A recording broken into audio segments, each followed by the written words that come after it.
अमर शहीद चंद्रशेखर आजाद जी का बलिदान दिवस कार्यक्रम बड़खल विधानसभा में आयोजित हुआ। बड़खल विधानसभा में आयोजित इस कार्यक्रम में मुख्य वक्ता के रूप में बड़खल विधानसभा के लोकप्रिय विधायिका सीमा लिखा, भाजपा प्रदेश कार्यकारिणी सदस्य राष्ट्रीय दहिया पंडित सुरेंद्र शर्मा, फरीदाबाद नगर निगम मेयर सुमन बालाजी, भाजपा जिला सचिव भाई हरेंद्र भड़ाना, दीपा भाटिया, सुदेश ओबराय, संजय महेंद्र उपस्थित रहे। साथ ही बड़खल विधानसभा भाजपा के तीनों मंडल अध्यक्ष सहित किसान मोर्चा अध्यक्ष व भाजपा के वरिष्ठ कार्यकर्ता एवं स्थानीय निवासी उपस्थित भी रहे। इस कार्यक्रम को सफल बनाने के लिए सभी साथी कार्यकर्ताओं का धन्यवाद एवं आभार प्रकट किया गया। वीडियो फोटो थोड़ा फेस करेंगे पंडित जी। मैं यहाँ से बोलूंगा चंद्रशेखर आजाद, आप कहेंगे अमर रहे। थोड़ा सा, हाँ वो बन जाए। चंद्रशेखर आजाद, चंद्रशेखर आजाद। भाई साहब थोड़ा हाथ पीछे हो लो, आराम से ले लो। पीछे हो लो, पीछे हो थोड़ा इधर देखिए पाठी जी। हाँ जी, पीछे से लो, खुला लो।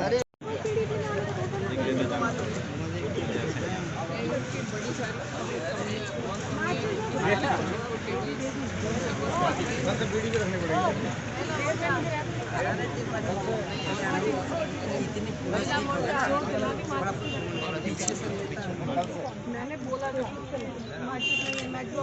देखेंगे सर। मैडम आप ले आते हैं पानी जी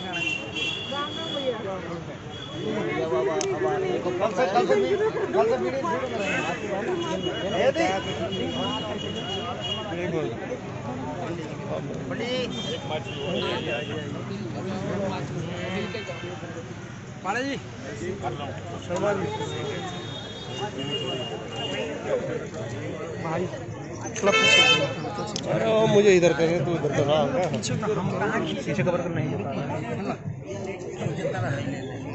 चाचा ऐसे मत घुसा करो बीच में। चाचा ही तो कह रहा हूँ मैं भाई।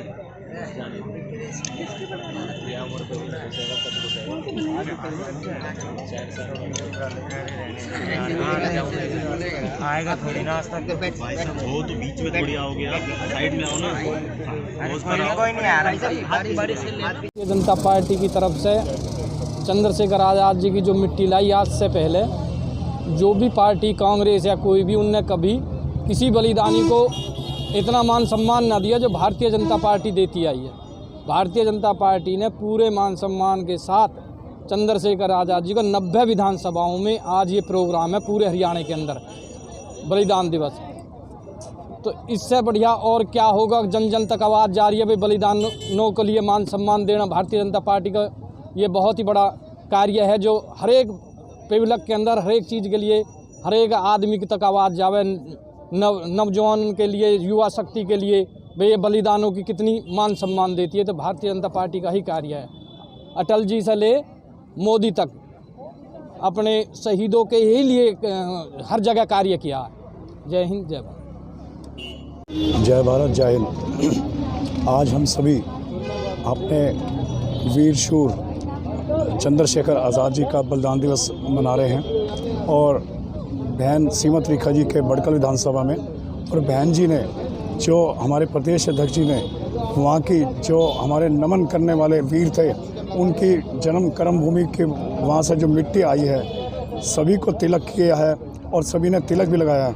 उस तिलक से हमें प्रेरणा मिलेगी और हम उस तरीके से अपने देश के लिए हमेशा तैयार रहेंगे। जय भारत, जय हिंद।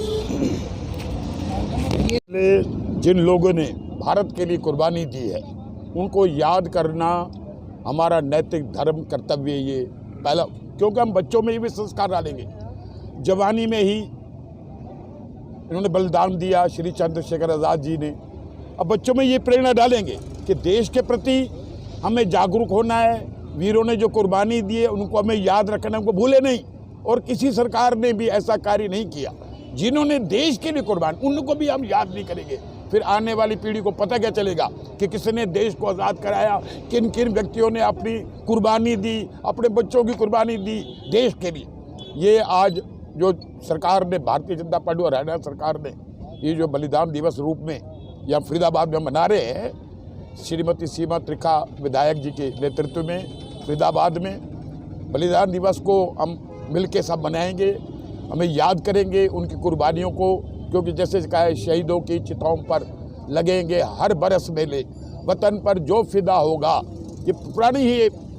तो हमें अपना सब कुछ छोड़ के जिस बलिदान दिवस है उनके लिए थोड़ा समय निकालें, बच्चों में प्रेरणा, देश को भी ये संदेश दें कि हमें भी देश के हित के लिए 24 घंटे तैयार रहना है। देश को अगर कुर्बानी भी देनी पड़े तो हमें अपनी कुर्बानी ज़रूर देनी चाहिए। तभी भारतवर्ष हमारा, वैसे भारतवर्ष पूरा महान है।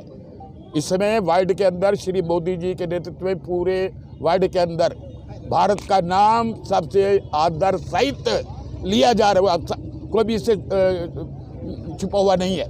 तो हम सभी आज उस दिवस को, बलिदान दिवस को उनके प्रेरणा दिवस में मना रहे हैं। भगवान उनकी आत्मा को शांति दे। ओम शांति शांति शांति। आज हम चंद्रशेखर जी का बलिदान दिवस मना रहे हैं। इसके पीछे कोई राजनीति नहीं है। भारतीय जनता पार्टी का सीधा सीधा उद्देश्य है कि जिन शहीदों की बदौलत हमने आज़ादी मिली है उनको नमन करना, उनको याद करना और आने वाली पीढ़ी उनके बारे में जाने, इसका मैसेज आगे तक जाए। और भारतीय जनता पार्टी का एक उद्देश्य केवल राज हासिल करना नहीं है।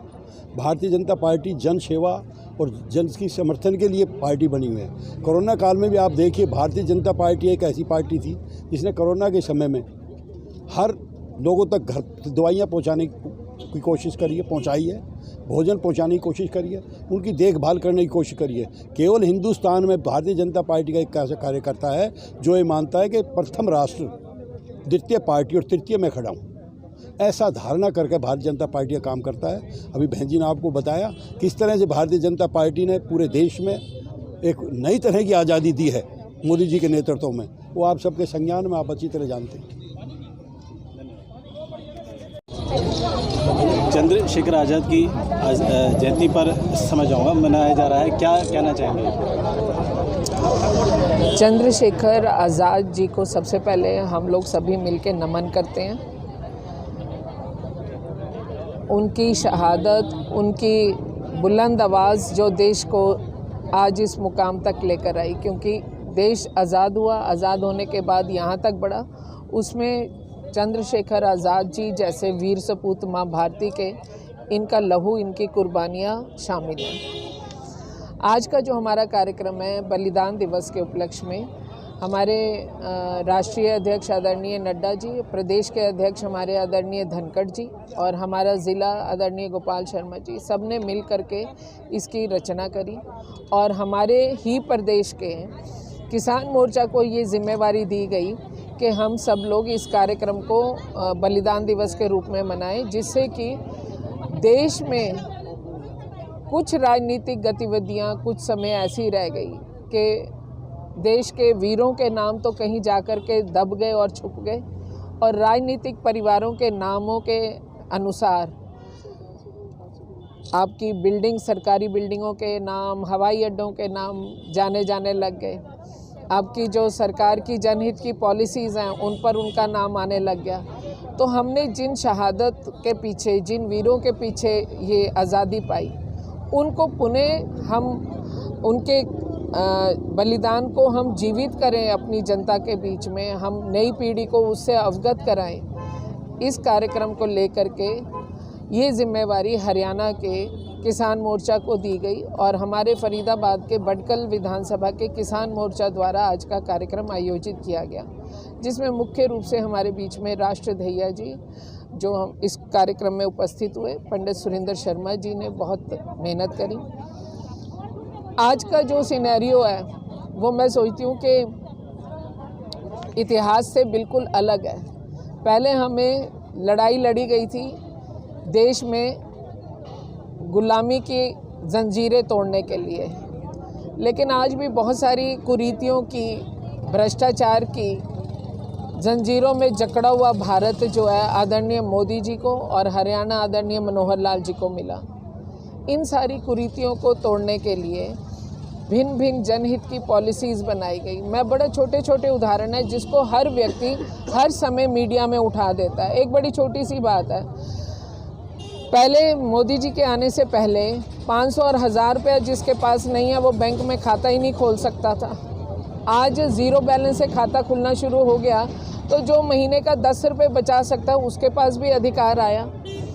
मैं कहती हूँ कि 8 करोड़ से ऊपर मोदी जी के द्वारा चूल्हे बांट दिए गए बहनों को, बेटियों को, हमारी ऐसी बुज़ुर्ग माँओं को जो आज भी कहीं स्लम बस्ती में या कहीं गांव के किसी कोने में जा कर के लकड़ी से, कोयले से धुआं लेती हुई परिवार की सेवा कर रही हैं। तो ये जो सारी कुरीतियाँ थी, ये जो सारी भ्रष्टाचार की जड़ें थी, इसको भी फंद को काटने का काम, इन चीज़ों से भी आज़ादी दिलाने का काम इन दोनों सरकारों ने किया। तो एक उसी परिप्रेक्ष्य में जिससे कि हम हमारे आज़ाद जी की हम सारी मन की बात जो उनके हृदय में वो हम रखें, दूसरी तरफ से समाज की जागरूकता काम करें। और आज इसी मंच के माध्यम से, इसी कार्यक्रम के माध्यम से आदरणीय मोदी जी की मन की बात भी यहाँ सैकड़ों लोगों ने सुनी। मैम, जैसा भी आपने कुछ देर पहले बताया था कि शहीदों के अगर नाम गिनना शुरू करें तो शायद कम पड़ेंगे, इतने शहीद हैं। और लगभग देखा गया है कि जितने भी शहीद हुए हैं उनमें बहुत बड़ी संख्या युवाओं की रही है इस दौरान। तो इसमें ऐसे युवाओं को क्या मैसेज देना चाहेंगे आप? मैं अपने युवा साथियों को, बच्चों को ये कहना चाहती हूँ कि यदि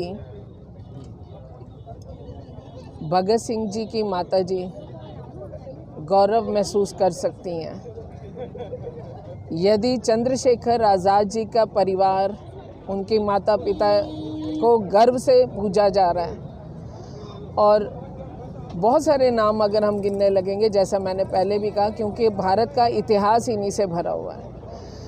आज की जो युवा पीढ़ी है उसका सिर्फ एक ही जिम्मेवारी है। हमारी युवा पीढ़ी ने देख लिया कि तालिबानी का क्या नज़ारा निकला है, यूक्रेन की हालत अभी वो देख रहे हैं, पाकिस्तान के रोज़ हम उनके जो अटैक है, हमारा जो सैनिक है वो सहता है, हम रोज़ अपने शहीदों के आज भी हम देखते हैं। जबकि मोदी जी ने पूरी ताकत भी दे दी, लेकिन बात ये, पूरी ताकत लेने के बाद हमारा सैनिक, हमारा पूरा बल जो है वो सामने वाले पर आक्रामक तो होता है, लेकिन तब होता है जब वो हमारे पे अटैक कर चुके होते हैं, जब हम एक दो को गवा देते हैं तब। तो मैं तो यही संदेश देना चाहूँगी कि यदि हम वाकई में अपने देश में प्यार का जज्बा लाना चाहते हैं, ईमानदारी का जज्बा लाना चाहते हैं, जैसे हम अपने माता पिता और अपने परिवार से स्नेह करते हैं, उसी प्रकार हम राष्ट्रहित और राष्ट्र प्रेम सबसे पहले सीखें। और इसके साथ साथ जो हमारे देश का नेतृत्व, जिसे आज पूरा विश्व पूज रहा है, पूरा विश्व उसके पीछे दौड़ रहा है, तो उसकी द्वारा दी गई जो पॉलिसीज़ हैं उसको जनता के हर ऐसे व्यक्ति के घर, जिसके घर कोई भी कमी है, सरकार की पॉलिसी के द्वारा उसे पूर्ण करने का प्रयास करें और देश हित में अपना कदम बढ़ा करके आगे चलें।